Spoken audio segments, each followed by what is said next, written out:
If you go after a member of the homeless community, we think they deserve the same protections because no one is more vulnerable. Women and children, but mainly by other homeless bums out there. But I take offense to the word bum. And so therefore, although I think this legislation is well-intentioned by the sponsor, I'm afraid I cannot support who are opposed to this bill have sat down with a homeless person and asked them the reason this their bill is story. unequal is that it punishes people for their thoughts. It's unprecedented in that nowhere to respect. sleep, nowhere to go, no family to take them in, and many of them suffer from drug addiction and mental illness. But the sole reason that you pursued them is because they were homeless and they were sleeping on a bench and they were vulnerable. That deserves extra protection, and that's what this bill is about.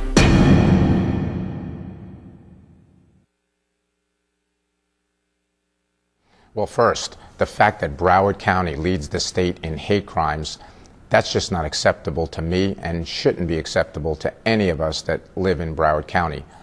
And then when these hate crimes escalated to homeless individuals and innocent homeless people were being brutalized and attacked for no other reason than the fact they were homeless, it was almost like it was a sport in Broward County to beat up homeless individuals, escalating to the murder, brutal murder of Norris Gaynor, a 45-year-old homeless veteran who was brutally beaten to death by a bunch of thugs.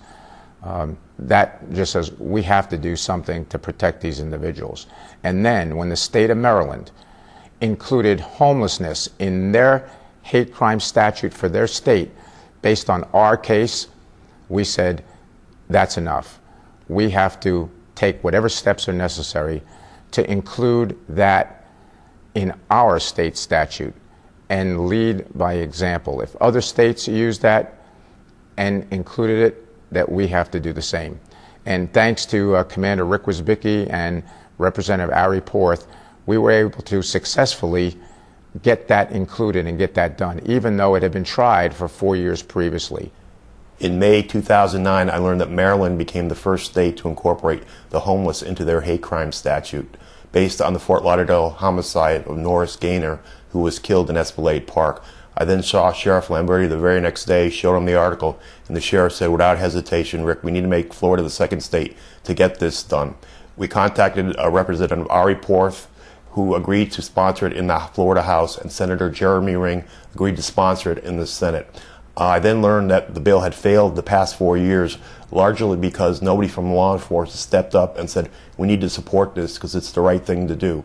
We then learned the bill was referenced 6 times. I began to go to Tallahassee on 6 occasions in an effort to get the bill passed. How do you go about making that case? One of the questions that was raised was, how do you prove the intent to have committed a crime against somebody because of their status? Well, these are other statuses, and how do you presently investigate a case like that? The crime may be committed but not charged as a hate crime until 3 or 4 months later, when everything is collected. It's not like it's not an obvious case of, oh, it's a hate crime. We want to make sure it's a hate crime through the investigation. The bill passed the House with a total vote of 41-2 and passed the Senate with a total vote of 18-0, which we thought was amazing, again, because it had never got to the first subcommittee in each chamber the previous 4 years. When it got to the floor, that's when it got ugly, and the homeless, unfortunately, were attacked. They were called bums and hobos on the floor, and it got a little ugly, to be honest. But fortunately, the bill passed both the House and the Senate and went to the desk of Governor Christ, who signed it on May 11th, 2010. I just want to say law enforcement, I think, really stepped up, and it really, because of Sheriff Lamberti and the Broward Sheriff's Office, this bill got passed. We have Richard Wierzbicki, who is the commander in the Department of Law Enforcement at the Broward County Sheriff's Department in Fort Lauderdale, Florida.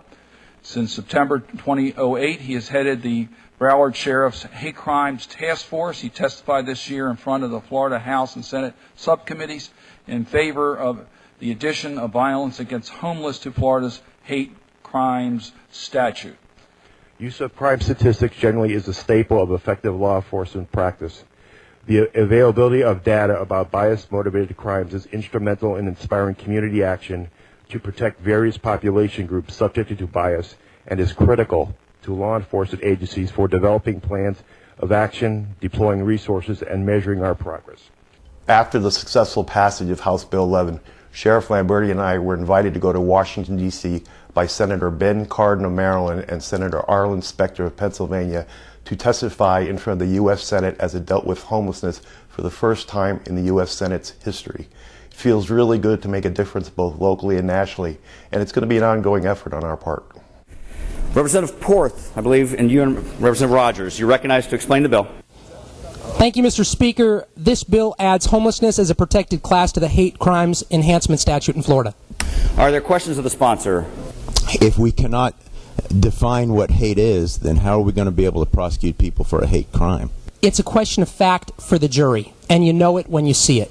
I like to read the police blotter in my newspaper, and I noticed that there are crimes against the homeless bums there, and generally they seem to be perpetrated not by members of the legislature or women and children, but mainly by other homeless bums out there. So my question is, would one homeless person be able to perpetrate a hate crime against another homeless person? That would be a filing decision for the state attorney, but I take offense to the word bum. Based on the fact that they're not voters, they're not taxpayers, and they live on the street. And I believe that is a terrible precedent we should not be supporting. Thank you. If you go after somebody because they are homeless, and you beat them up, but you don't beat them up bad enough for aggravated battery charges to be filed, but the sole reason that you pursued them is because they were homeless and they were sleeping on a bench and they were vulnerable, that deserves extra protection, and that's what this bill is about. About a year ago, Sheriff Lamberti and his commander over the hate crimes unit, Rick Wierzbicki, approached myself and Senator Ring to address the problem of hate crimes upon the homeless in Florida. We were proud to be the sponsor of an act that added protections to homeless hate crimes in Florida, and we were proud to have passed that bill for the sheriff. You'll remember back in 2006, some teenagers went to the streets for sport and picked upon members of the homeless community in despicable and heinous acts that made national news.